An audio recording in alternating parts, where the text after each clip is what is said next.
of mortals doing the same thing, he becomes enraged and vows to destroy the human race with a catastrophic flood.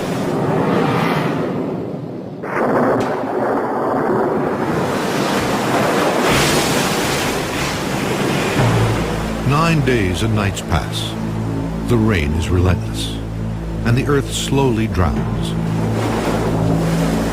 The waters reach the peak of Mount Parnassus, which stands over 8,000 feet high. In all corners of the earth, the human race perishes. When the rain stops, only 2 mortals are still alive. Incredibly, they have survived the storm by building an ark. A raging flood, an ark, and only 2 surviving humans.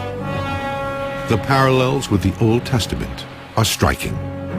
It could be the biblical flood of Noah. It could be Zeus's deluge. It could be similar sorts of giant watery disasters that we see figuring in a wide number of different cultures around the world. All these stories go back to a natural catastrophe that affected the collective memory of peoples living in the eastern parts of the Mediterranean Sea. A deluge like the one described in these myths would have devastated humanity. But could such a flood have really happened? In the past decade, scientists have uncovered some stunning clues that prove it did. Research has shown that as the last ice age ended about 7,000 years ago, runoff from melting glaciers surged into the Black Sea basin, violently submerging nearly 170,000 square miles of dry land.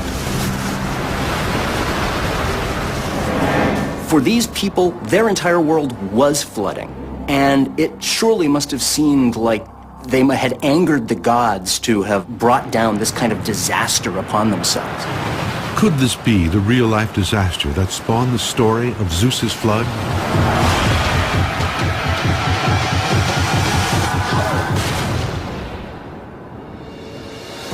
In the myth, Zeus has held onto power in the face of strong opposition.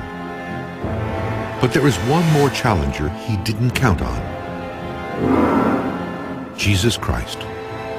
In the 1st century AD, his message would take the world by storm and dethrone Greece's dominant god.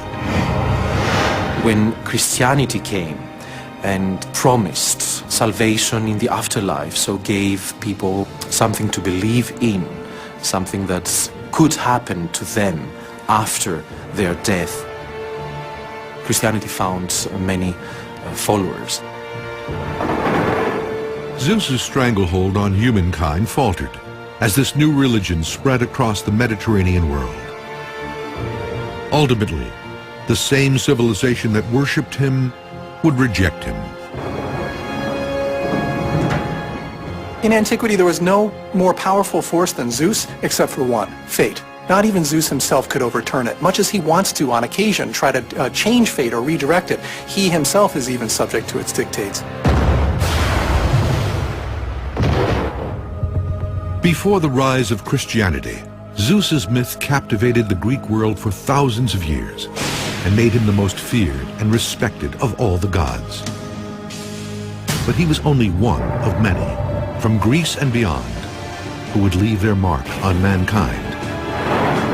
Some are still familiar names: Hercules, Hades, Medusa. And each of their stories is a window into a long-lost world, a code waiting to be deciphered. These myths reveal to us in a uniquely powerful way the hidden strata that lay underneath our conscious, awake lives, our understanding of the world. And like an archaeology of the human mind, we can dig into them and see the deep recesses of human psyches. And I think that's what makes these myths so powerful.